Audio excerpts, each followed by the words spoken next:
Bismillahirrahmanirrahim. Assalamualaikum warahmatullahi wabarakatuh.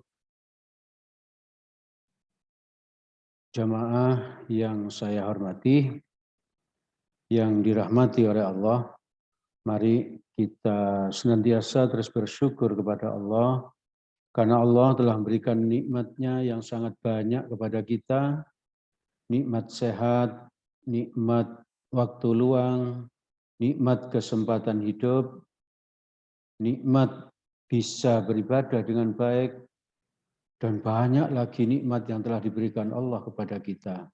Sehingga kalau kita menghitung-hitungnya, maka kita tidak akan mampu untuk menghitungnya. Terutama nikmat terbesar yang diberikan Allah kepada kita, yaitu nikmat Islam dan iman. Ibu, Bapak, saudara-saudara yang dirahmati oleh Allah, di hadis riwayat Bukhari nomor 52 dan Muslim nomor 1599 dari An-Nu'man bin Bashir radhiyallahu an, Nabi SAW bersabda, ingatlah bahwa di dalam jasad itu ada segumpal daging. Jika ia baik, maka baik pula seluruh jasad. Jika ia rusak, maka rusak pula seluruh jasad. Ketahuilah bahwa ia adalah hati.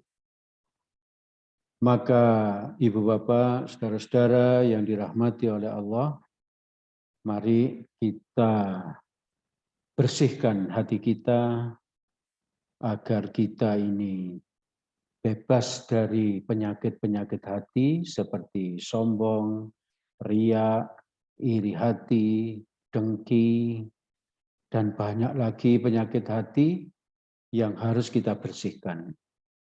Caranya antara lain dengan zikrullah, mengingat Allah, mengingat nama Allah, mengingat ciptaan-ciptaan Allah, mengingat firman-firman Allah, mengingat nabi-nabi Allah, mengingat malaikatnya Allah, dan lain sebagainya. Dengan cara mengingat itu, dengan zikrullah, maka insya Allah hati kita menjadi bersih. Dan kalau hati kita menjadi bersih, kita akan sukses dunia dan akhirat. Perintah untuk zikrullah itu ada di Al-Quran surat ke-7 ayat 205. A'udzu billahi minasyaitonir rajim. Bismillahirrahmanirrahim. Wadhkur rabbaka fi nafsika tadarru'aw wa khifatan wa dunal jahri minal qawli bil wudu'i wal ansal wala takum minal ghafilin. Dan sebutlah nama Tuhanmu dalam hatimu dengan merendahkan diri dan rasa takut, dan dengan tidak mengeraskan suara di waktu pagi dan petang. Dan janganlah kamu termasuk orang-orang yang lalai. Di ayat itu kita disuruh Allah untuk menyebut atau mengingat nama Allah. Yang pertama di dalam hati, agar kita itu ikhlas. Berzikrullah ikhlas karena Allah. Tidak riya, tidak ingin dipuji orang, tidak ingin dianggap khusyuk, dan hanya diniatkan untuk mendapatkan ridhonya Allah. Yang kedua, dengan meraskan suara.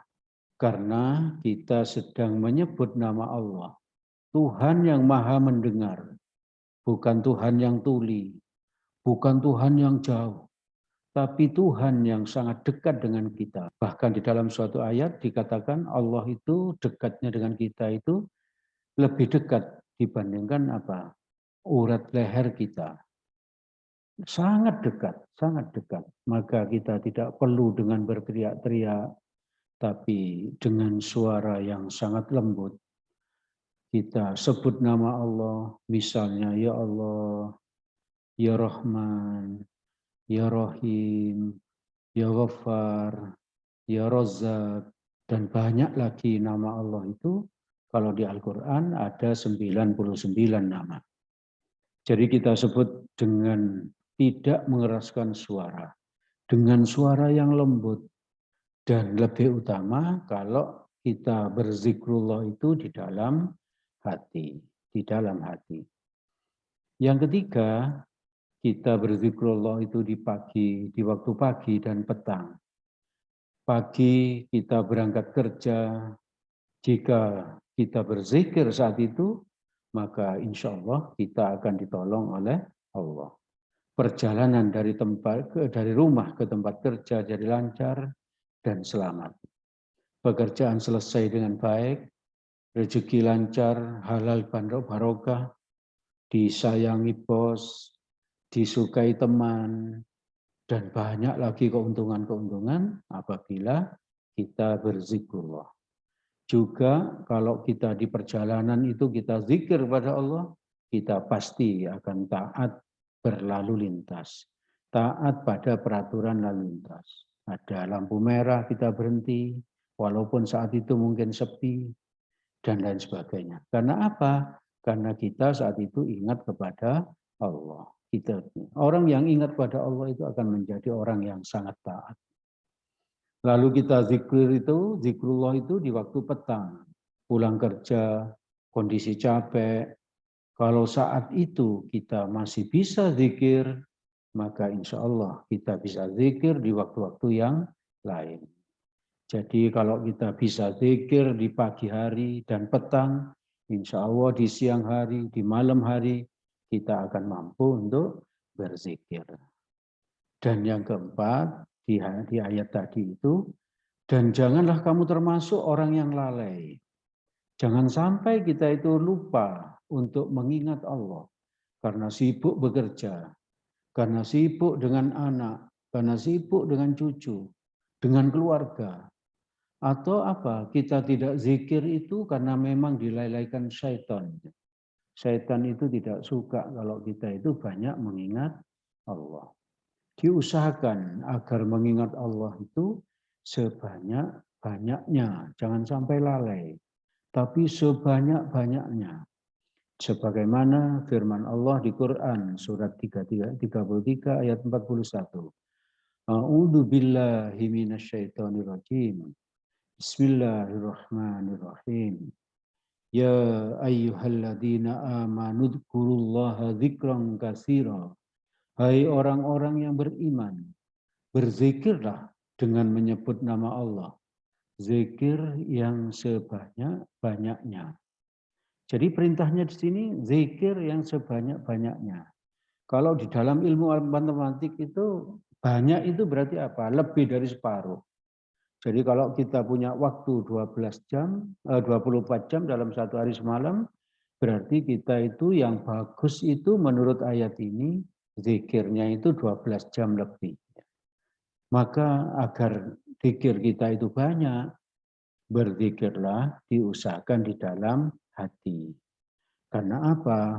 Kalau kita zikir dalam hati, di dalam kamar mandi pun boleh. Ya kita zikir di dalam hati.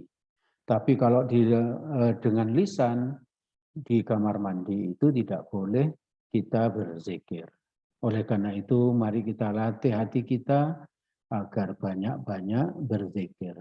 Bahkan kita hendak tidur pun kita latih untuk berzikrullah di dalam hati. Agar apa? Agar nanti kita di akhir hayat itu juga berzikrullah, ingat kepada Allah. Juga di hadis riwayat Tirmizi, Nabi bersabda, saya baca artinya, senantiasa jadikan lisanmu basah dengan zikir kepada Allah. Jadi basah dengan zikir kepada Allah. Maksudnya itu apa? Zikir yang banyak, zikir yang banyak.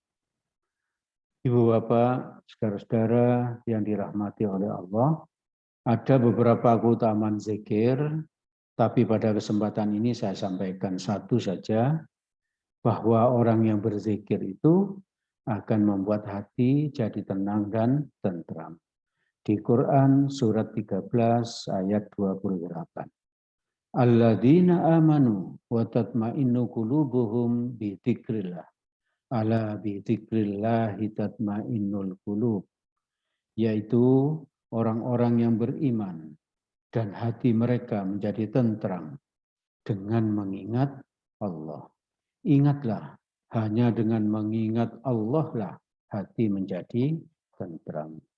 Jadi menurut Allah ini, hati kita itu menjadi tentram hanya dengan mengingat Allah. Jadi harta kita yang banyak itu belum tentu membuat hati kita tenang dan tentram. Harta yang banyak itu perlu untuk apa? Untuk infak, untuk sedekah, untuk berkorban, untuk zakat dan lain sebagainya. Tapi mengingat Allah lah yang pasti membuat hati kita menjadi tenang dan tentram. Yang kedua, insya Allah, yang ketiga juga, insya Allah akan kita lanjut di kesempatan yang akan datang. Untuk pertemuan kali ini, saya kira kami cukupkan sekian dulu. Mari kita tutup kajian ini dengan doa kafaratul majlis. Bismillahirrahmanirrahim. Subhanakallahumma wa bihamdik. Asyhadu an la ilaha illa anta astaghfiruka wa atubu ilaik. Billahi taufik wal hidayah. Assalamualaikum warahmatullahi wabarakatuh.